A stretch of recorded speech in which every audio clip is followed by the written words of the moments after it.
കൊല്ലത്ത് ഡിവൈഎഫ്ഐയുടെ ഹൃദയപൂർവ്വം പദ്ധതി 8ാം വർഷത്തിലേക്ക്. പൊതിച്ചോർ ട്രോളുകൾക്കും രാഷ്ട്രീയ ചർച്ചകൾക്കും ഇട നൽകുമ്പോഴും മുടങ്ങാതെ പദ്ധതി നടത്താനുള്ള തിരക്കിലാണ് പ്രവർത്തകർ.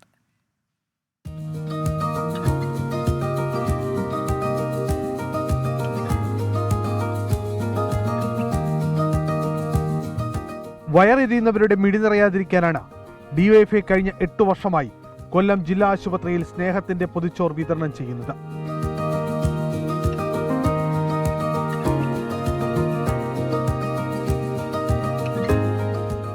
ഉച്ചയ്ക്ക് 12:30 രോഗികളും കൂട്ടിരിപ്പുകാരും പൊതിച്ചോറുമായി എത്തുന്ന ഡിവൈഎഫ്ഐയുടെ സ്നേഹവണ്ടിക്കായി കാത്തുനിൽപ്പ് തുടങ്ങും. ദിനംപ്രതി 500 പൊതിച്ചോർ വിതരണം ലക്ഷ്യമിട്ട് തുടങ്ങിയ പദ്ധതി ആവശ്യക്കാർ ഏറിയതോടെ ആയിരങ്ങൾ കടന്നു. 7 വർഷത്തിനിടയിൽ 54 ലക്ഷത്തിലധികം പൊതിച്ചോർ കൊല്ലം ജില്ലാ ആശുപത്രിയിൽ മാത്രം വിതരണം ചെയ്തു.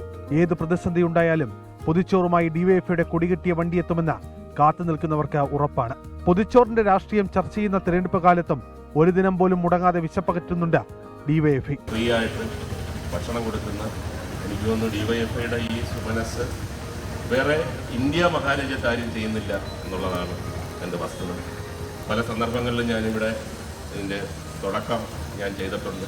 ജില്ലയുടെ വിവിധ ഭാഗങ്ങളിലെ ഡിവൈഎഫ്ഐ മേഖലാ കമ്മിറ്റികൾ ശേഖരിക്കുന്ന പൊതിച്ചോർ ഉച്ചയോടെ കൊല്ലം ജില്ലാ ആശുപത്രിയിൽ എത്തിച്ച ശേഷമാണ് വിതരണം ചെയ്യുന്നത്. കൊല്ലം ജില്ലയിൽ തന്നെ 5 ഹോസ്പിറ്റലുകളാണ് ഇപ്പോൾ നിലവിൽ ഡിവൈഎഫ്ഐ പൊതിച്ചോർ നൽകുന്നത്.